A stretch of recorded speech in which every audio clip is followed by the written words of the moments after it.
Hello guys.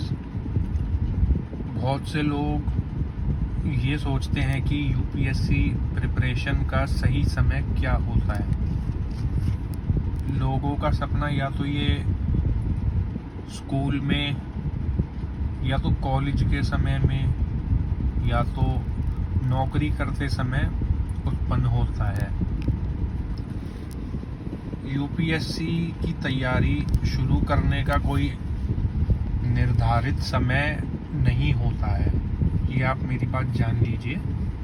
मैं खुद एक प्रोफेसर हूँ और मैंने अपनी तैयारी अपनी पोस्ट ग्रेजुएशन के बाद शुरू करी थी। यूपीएससी 6 महीने से लेके 18 महीने तक का समय मांगती है एक आइडियल प्रिपरेशन के लिए। यूपीएससी की सबसे मुश्किल होने की वजह यह है कि इसका सिलेबस बहुत बड़ा है। इसका सिलेबस मुश्किल नहीं है। अगर आप हर चीज़ को 5 से 6 बार रिवाइज करोगे तो आपके लिए यूपीएससी शायद आसान हो जाए। मैंने अपने 5 अटेम्प्ट में से लगभग 4 इंटरव्यू दिए हैं, जिसमें से मेरे हर बार मेंस में अच्छे मार्क्स आए थे, लेकिन कहीं ना कहीं सिलेक्शन मेरा फंस गया। अभी मेरे पास इस समय एक अटेम्प्ट और बचा है और मैं उस अटेम्प्ट को अपना समय लेके दूंगा। जो बच्चे स्कूल में पढ़ते हैं, अगर वो ये वीडियो देख रहे हैं तो मैं उन्हें बताना चाहता हूँ कि जब आप स्कूल में हैं तो आप अपनी एनसीईआरटीज़ पे ध्यान दें। चाहे आप किसी भी स्ट्रीम में हो या विषय हो आपका जो भी, चाहे साइंस हो, कॉमर्स हो, आर्ट्स हो, आप हिस्ट्री, पॉलिटी, ज्योग्राफी, इकोनॉमिक्स, इन सब की एनसीईआरटी पे फोकस करें। और जब आप अपने कॉलेज में आ जाएं, आपका जितने का भी कोर्स हो, आप अपने कॉलेज के 3rd ईयर से लेके तैयारी शुरू कर सकते हैं। और बाकी के शुरू में आप सिलेबस को समझने में, किताबें इकट्ठी करने में, नोट्स इकट्ठे करने में, या फिर न्यूज़पेपर को अच्छे से समझने में टाइम दे सकते हैं। तैयारी आप अपने ग्रेजुएशन के फाइनल ईयर में, या फिर अगर आप इंजीनियरिंग कर रहे हैं या मेडिकल कर रहे हैं तो 4th ईयर में आप तैयारी शुरू कर सकते हैं। और जो लोग नौकरी कर रहे हैं, वैसे नौकरी करने वालों का तैयारी करना थोड़ा मुश्किल माना जाता है, लेकिन अगर मेहनत और जज्बा हो आपके अंदर, अगर आप दिन के 6 से 7 घंटे पढ़ाई को दे सकते हैं, चाहे एक साथ दें चाहे तोड़ के, और संडे को अगर आपकी, मैं समझ रहा हूँ कि छुट्टी ही हुआ करेगी, तो और संडे को अगर आप आधा दिन तैयारी में और आधा दिन रिवीजन में दें तो आपकी तैयारी अच्छी हो सकती है। और आप 1 साल में, और कम से कम 1 साल लगेगा फिर आपको। मेरे कई दोस्त ऐसे हैं जिन्होंने अक्टूबर में तैयारी शुरू करी, फिर अक्टूबर के बाद सीधा मई में पेपर लिखा, पूरा 1 साल भी नहीं हुआ था उन्हें। सिर्फ 8 महीने की तैयारी में उन्होंने प्रीलिम्स निकाला अपने फर्स्ट अटेम्प्ट में, मेंस निकाला, टॉप रैंक लाए। और ये सिर्फ एक नहीं, काफ़ी सारे मेरे ऐसे दोस्त हैं जिन्होंने फर्स्ट अटेम्प्ट में और ऊपर से कम महीने की प्रिपरेशन में एग्ज़ाम को क्लियर किया है, वो भी अच्छी रैंक लाके, और वो भी IAS IPS लिया है उन्होंने। अगर आप फर्स्ट अटेम्प्ट में निकालना चाहते हैं, जो गलतियां मैंने करी, मैं चाहूँगा कि मैं आपको समझाऊं कि मैंने ध्यान से तैयारी नहीं करी। मैं कहीं ना कहीं लैग करता था किसी ना किसी चीज़ में, रिवीजन पे कभी ध्यान नहीं दिया, कभी आंसर राइटिंग पे नहीं दिया।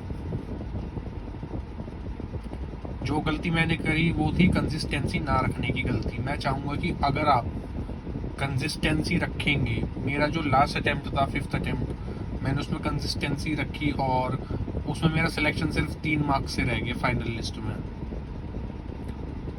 आप कंसिस्टेंसी रखिए। अगर आप डेली 8 घंटे, कम से कम 8 घंटे, जो कॉलेज या स्कूल स्टूडेंट्स हैं या जो फ्रीली प्रिपरेशन कर रहे हैं, बेसिक टाइम है 8 घंटे, अगर आप 8 घंटे तैयारी कर रहे हैं तो आप इस एग्ज़ाम को फर्स्ट अटेम्प्ट में निकालने के लिए 70 to 85% एलिजिबल है। आपको बस अपनी कंसिस्टेंसी मेंटेन रखनी है और अपने रिवीजन्स पे फोकस रखना है। यूपीएससी का मूल मंत्र रिवीजन ही है, और ये गलतियां मैं कर चुका हूँ तो मैं आपको बता रहा हूँ। Hopefully I may get selected this time with a good rank because I am damn confident this time, क्योंकि मेरे को कभी प्रीलिम्स या मेंस फेलियर मिला नहीं है, तो मैं कोशिश करूंगा कि इस बार अपने मार्क्स मेंस में और बढ़ाऊं या जो कमी आती है मैं उन्हें पूरा करूं। यूपीएससी का कोई निर्धारित समय नहीं है, आप 6 महीने से लेकर 18 महीने के बीच में इसको अपने फर्स्ट या सेकंड अटेम्प्ट में निकाल सकते हैं। और थोड़ी बात लक की भी होती है। मैं फर्स्ट या सेकंड अटेम्प्ट कह रहा हूँ, हो सकता है आपको second, third, fourth, fifth, sixth attempt तक किया। अगर कोई आप रिजर्वेशन कैटेगरी में हो तो आपको आगे की कहानी में जाना पड़ सकता है, आगे के अटेम्प्ट लिखने पड़ सकते हैं। आप कंसिस्टेंसी बस मेंटेन रखिए और बाकी अपने लक पे छोड़ दीजिए, क्योंकि इस एग्ज़ाम में 99% आपकी मेहनत होती है और 1% आपका लक होता है। आपकी मेहनत अगर 99% है और 1% लक नहीं है तो सिलेक्शन आपका नहीं होता है। आप अपनी प्रिपरेशन पे भरोसा रखिए। बुद्धा का नॉट बुद्धा, एक श्लोक है, तू कर्म कर फल की इच्छा मत कर। आप अपनी प्रिपरेशन करिए और बाकी सब अपने आप जिसको भी मानते हैं उनके हाथ में छोड़ दीजिए। आपकी मेहनत एक ना एक दिन ज़रूर रंग लाएगी। और चैनल को लाइक करिए, सब्सक्राइब करिए और शेयर करिए अपने दोस्तों के साथ। और मैं आगे भी ऐसी ही मोटिवेशनल वीडियोस लाता रहूँगा, इन्फॉर्मेशन से भरपूर वीडियो लाता रहूँगा। और हम कुछ दिनों में अपने कोर्सेज शुरू कर रहे हैं जो कि एकदम फ्री होंगे, उसके लिए आपका कोई चार्ज नहीं होगा, जो यूपीएससी और एसएससी के सिलेबस के हिसाब से चलेंगे, जिसमें ancient history, medieval history, modern history, polity, economics, geography, environment, current affairs, हम इन सब पे कोर्सेज और लाइव क्लासेस जल्दी शुरू करने वाले हैं। अभी थोड़ा उसमें टाइम लगेगा क्योंकि अभी मैं थोड़ा हाल फिलहाल फैमिली में बिजी हूँ, और मैं अगले हर 2 दिन पे वीडियोस अपलोड कर दिया करूँगा। और मेरे कोर्स से अगर आपको जुड़े रहना है या पे कोई भी डाउट्स है तो आप हमें मेल कर सकते हैं। और आप अगर किसी प्रकार का मेल आपको मिले कि इस चैनल से आपको इतना पे करना है, इतना नहीं करना है, आप प्लीज़ कोई अमाउंट पे मत करिएगा। हम ये channel as a social service चला रहे हैं, एज अ सोशल सर्विस शुरू किया है कि जो इंसान ज़रूरतमंद है कि उसको भी फ्री सेवा मिल सके। तो आप ध्यान रखिए कि आपसे कोई पैसे मांगे तो आप किसी को कोई अमाउंट मत भेजिएगा, चाहे आपको इस चैनल के मेल से या कहीं से भी मेल आए या कोई लिंक आए, आप क्लिक मत नहीं करना। Thank you.